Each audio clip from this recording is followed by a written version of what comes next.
Fluidos representam o estado físico da água mais abundante no nosso planeta, o estado líquido, mais abundante até mesmo dentro dos seres vivos. Muitos produtos industrializados e fenômenos físicos dependem do estudo profundo do comportamento dos fluidos nesse estado.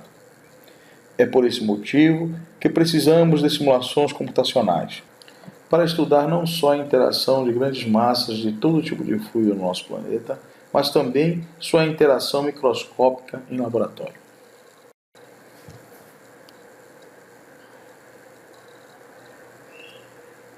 A simulação de fluidos baseia-se principalmente na simulação física visual do fluido. Os principais desafios acontecem quando a simulação é em ambientes abertos, quando há interação com outros objetos e quando há variação do estado líquido do fluido.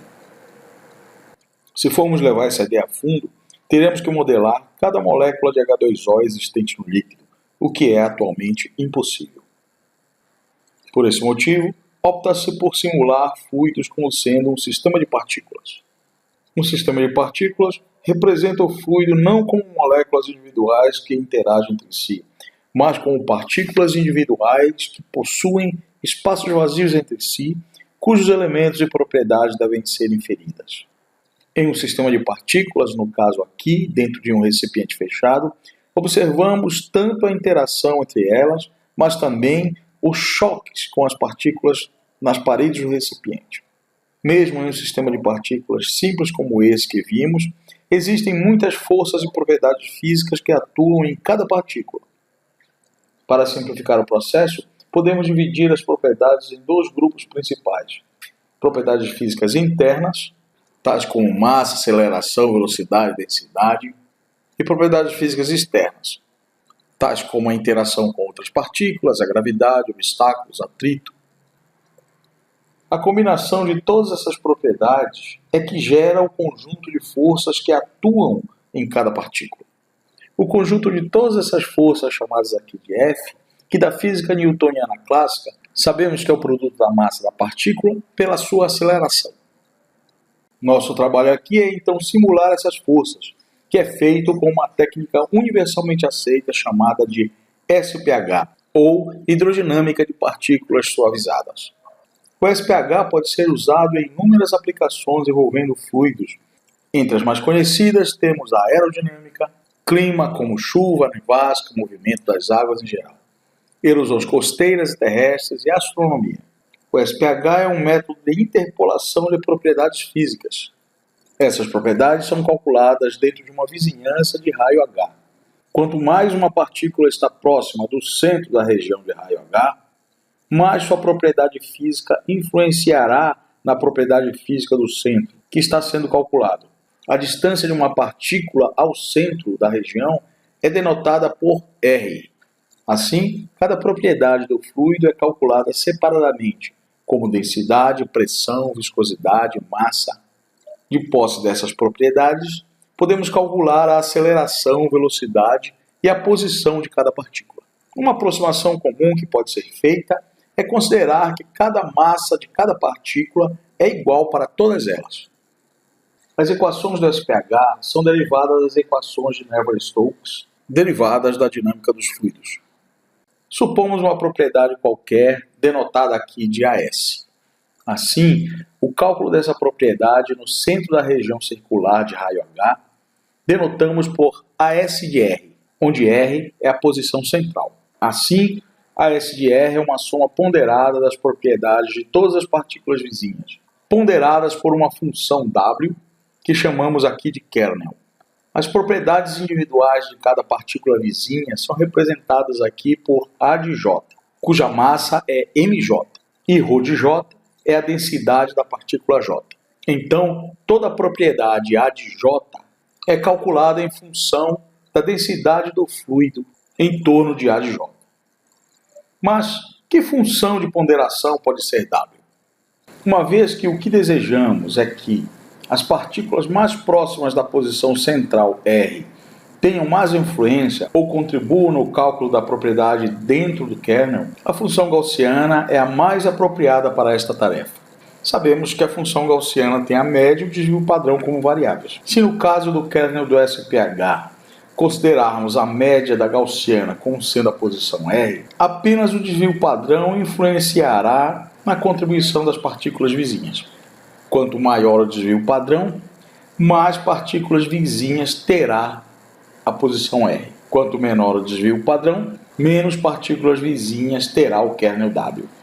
Aqui observamos várias gaussianas com diferentes desvios padrões e diferentes médias. Podemos observar então o comportamento da aplicação da gaussiana em um sistema de partículas discreto unidimensional. Para isso, demonstramos também com uma gaussiana unidimensional. À medida que ela varre o sistema de partículas, note que apenas um subconjunto de partículas vizinhas influenciará dentro do kernel. São essas partículas que contribuem no cálculo da propriedade física. Quanto mais próxima do pico está uma partícula, mais influência ela tem. Aqui observamos a topologia da versão 2D bidimensional da função gaussiana, que pode ser aplicada a um sistema de partículas também bidimensional. A ideia é a mesma da varredura 1D, mas agora em duas dimensões. Aqui vemos três momentos da simulação do sistema de partículas dentro de um grid regular tridimensional. E aqui pode-se ver o mesmo sistema de partículas, mas agora após uma renderização.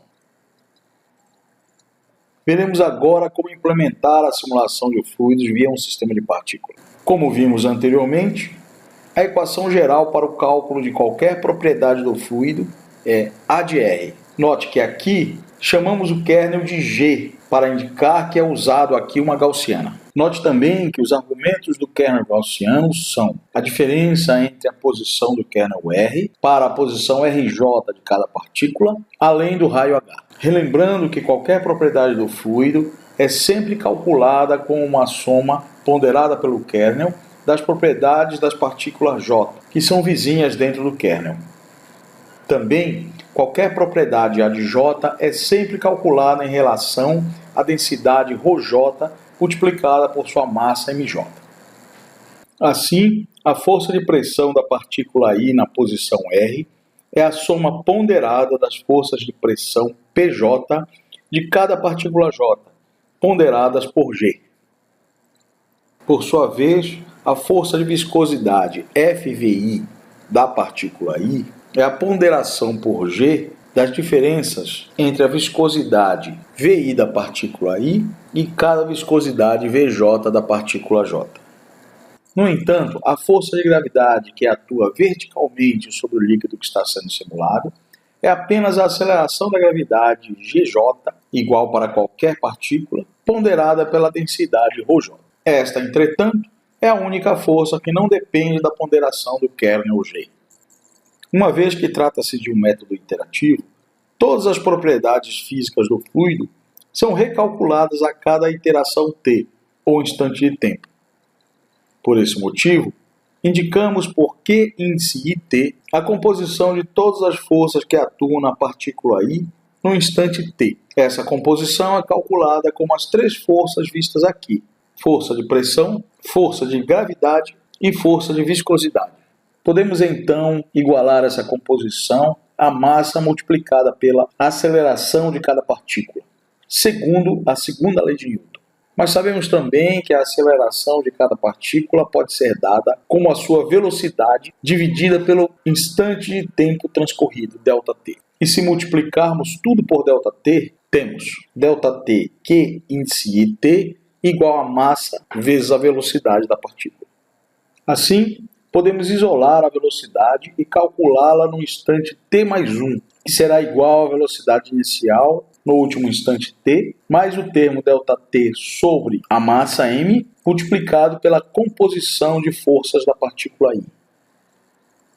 Considerando que o produto de t por q dividido por m é a velocidade, se multiplicarmos cada termo dessa equação por t, o que obtemos é a posição r de cada partícula no instante t.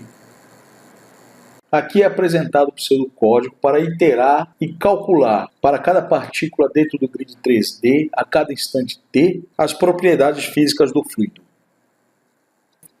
O principal aspecto que deve ser observado aqui é que as forças devem ser calculadas antes da aceleração, velocidade e posição nessa ordem.